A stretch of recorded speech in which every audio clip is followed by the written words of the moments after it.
एकनाथ शिंदेजी काय म्हणाल? पहिलं तर मी क्लिअर करतो तुम्हाला, मी नाराज कधी नव्हतो. पहिल्या बाईटमध्ये पण तेच बोललो होतो, दुसऱ्या बाईटमध्ये पण तेच बोललो होतो, तिसऱ्या बाईटमध्ये तेच बोलतोय. मी नाराज कधी नव्हतो. माणूस आहे, मला दुःख झालं होतं आणि मी ते कुठे लपवलेलं सुद्धा नव्हतं. एक ठिकाणी आपण बघितलं पाहिजे, आमचे शिंदे साहेबांच्या चेहऱ्यावर निवडणूक लढवली गेली आणि इतकं चांगलं भरघोस यश आम्हाला मिळालं. भरपूर आमदार निवडून आले. त्यामुळे शिंदे साहेबांचं जे दुःख आहे, आज ते मुख्यमंत्र्याहून उपमुख्यमंत्री त्यांना व्हावं लागलं.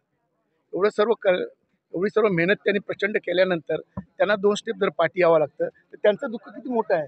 त्यापेक्षा माझं दुःख फार छोटं आहे.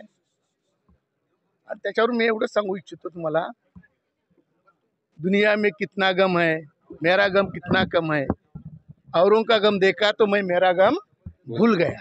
त्यामुळे शिंदे साहेबांचं ते मी बघितलं, त्याच्यामुळे मला त्याच्यामध्ये मी माझं स्वतःचं दुःख विसरून गेलेलो आहे आणि शिंदे साहेबांच्या पाठी आहोत आणि कायम राहणार.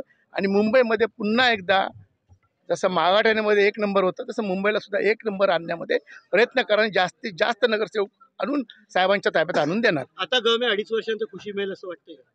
ते साहेब आमचे सर्व प्रमुख आहेत. त्यांनी जो निर्णय घेतील तो आम्हाला नेहमीच मान्य असणार आहे.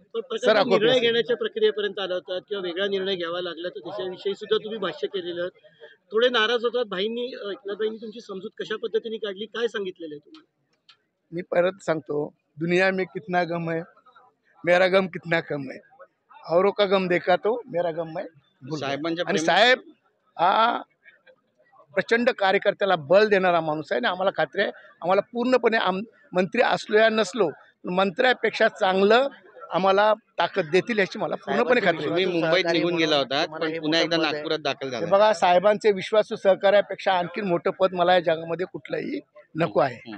मी साहेबांचा विश्वासू सहकार्य आहे, पहिल्यापासून अत्यंत जवळचं सहकार्य आहे आणि हेच मला पद सर्वात मोठं पद आहे माझ्यासाठी. तुम्ही निघून गेला होता मी पुन्हा सांगतो, निघून गेल्यावर मला 2 कारणं प्रमुख होती.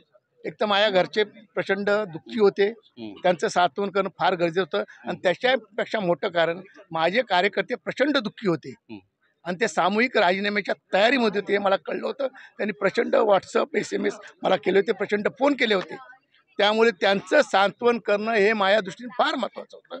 तर आम्ही शिंदे साहेबांच्या बरोबर आहोत आणि ते सुद्धा शिंदे साहेबांच्या बरोबर आहेत हे त्यांना मला समजवणं फार गरजेचं होतं. म्हणून मी मुंबईला गेलो होतो आणि पुन्हा मी आलो इथे त्यांची समजूत काढल्यानंतर. नक्कीच. पण आता भूमिका तुमची पुढची काय असणार आहे?